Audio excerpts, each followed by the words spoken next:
Oi, gente, bora para mais um vídeo aqui no Economari.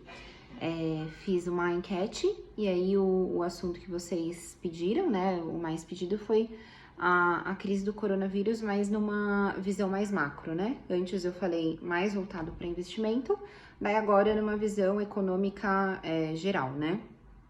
Então, gente, ó, hoje tá sem note, peguei aqui, fiz uma colinha, tá, dos tópicos aí que eu vou falar para vocês. Então, o coronavírus, né, como a maior recessão econômica que a gente tem previsão aí desde 1929, algumas medidas do governo para conter isso, falando de Brasil, tá, gente? Foco no Brasil. A visão de recessão econômica, setores que mais sofrem e algumas dicas também, separei aqui para vocês.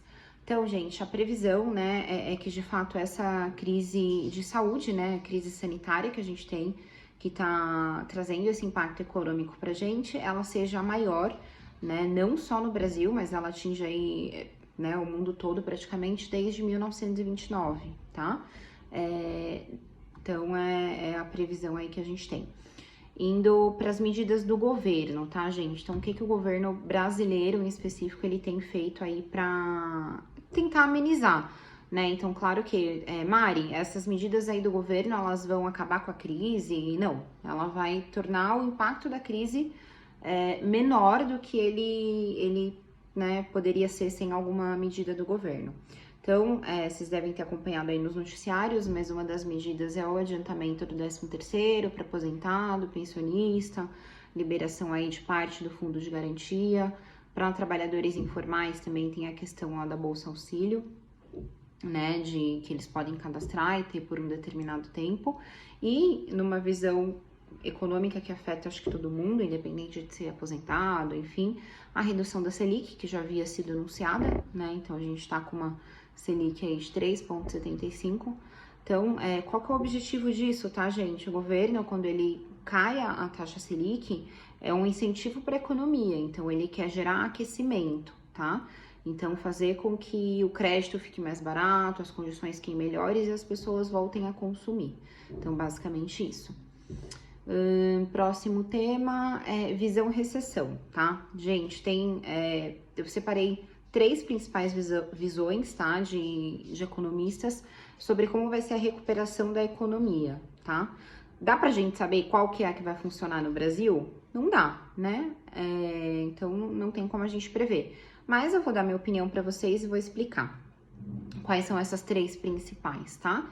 Então, ó, eu fiz um desenho que eu acho que tá um pouquinho ruim, mas dá pra ver que isso daqui é um U, isso daqui é um V, isso daqui é um L, né? Acho que dá pra ver. Então, gente, o que significa a recessão em U? Então, como vocês podem ver, ó, U, quando a gente faz, né, um U mesmo, quando a gente faz a perninha crescendo, ele significa queda, né? Então, a economia caiu. A curva do U embaixo, ela é como se fosse uma estabilização da queda.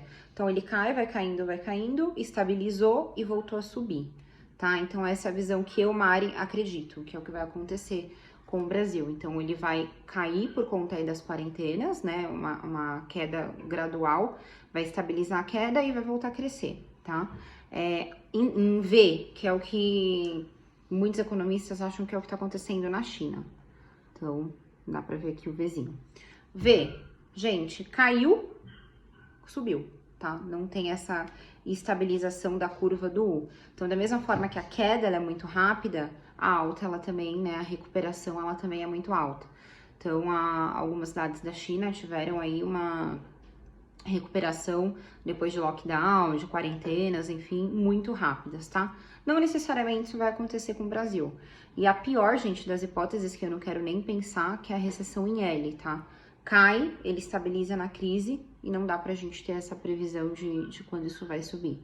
Tem economista também que gosta de falar uma quarta opção, que é em W, que cai, cresce, cai e cresce, tá? Então, eu acho que tirando a U também é uma probabilidade aí para o Brasil, mas como eu disse, né, são só algumas teorias de recessão econômica, não dá pra gente saber qual vai ficar. Próximo tema, o caderno ao contrário, né?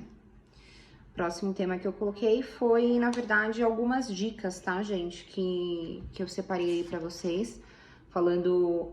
aliás, antes das dicas, eu vou pros cenários, tá? Vou fechar com as dicas que é melhor. Vocês verem que o negócio é espontâneo aqui, né? A gente muda de assunto, mas é assim mesmo. Então, gente, falando em cenário e em setores, né? Então, quais são os setores que mais são prejudicados? Qual que é o raciocínio, gente? Muito simples, né? É a gente pensar no que é supérfluo e no que não é, né? Claro que esse conceito ele é relativo, às vezes o que é algo essencial para mim não é essencial para o meu colega e assim vai. Mas vias de regra, gente, os setores que estão mais sofrendo, tá? Com a crise aí do coronavírus, né? Falando de Brasil principalmente, é o setor de vestuário, tá? Então, vestuário, calçado, enfim, shopping center. Por quê, né? É só a gente pensar, poxa, a gente tem uma indicação de não sair na rua, né? Essa é a orientação aí que a gente tem da OMS. Você vai sair na rua para comprar uma roupa? Não vai, né? Você vai sair para comprar uma comida.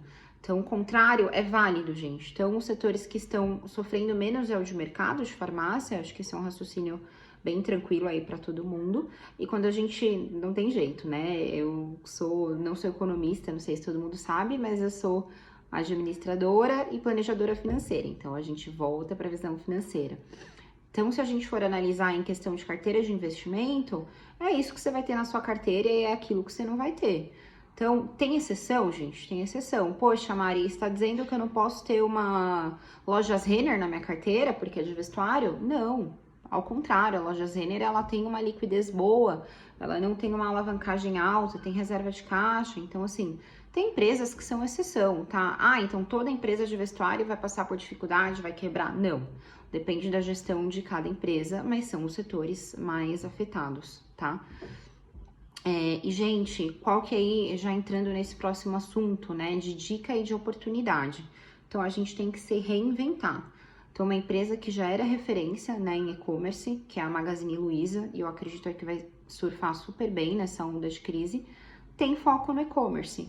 Gente, eu acho que toda crise, né, das grandes crises, nascem os grandes empreendedores, né, empresários, administradores.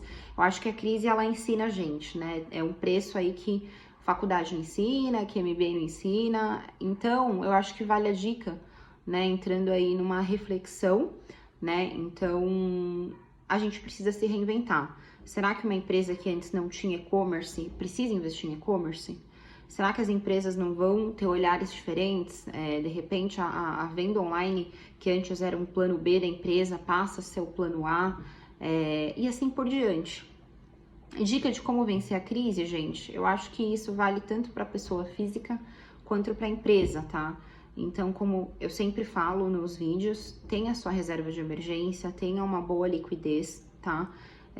Busque não estar muito alavancado, não ter muitas dívidas, mas caso você tenha, busque aí as opções de refinanciamento com os bancos, né, que eles estão oferecendo, enfim, e se reinventar. Eu acho que essa é a dica principal, tá, gente? A crise, ela vai passar, a gente não sabe quando, a gente espera que em breve, mas eu acho que o que vai fazer com que a gente seja diferente, a gente se destaque na crise, é essa capacidade que a gente tem de aproveitar o tempo para aprender e de se reinventar para poder tirar a melhor lição de tudo isso. Tá bom? Espero que vocês tenham gostado. Um beijo. E voltem também.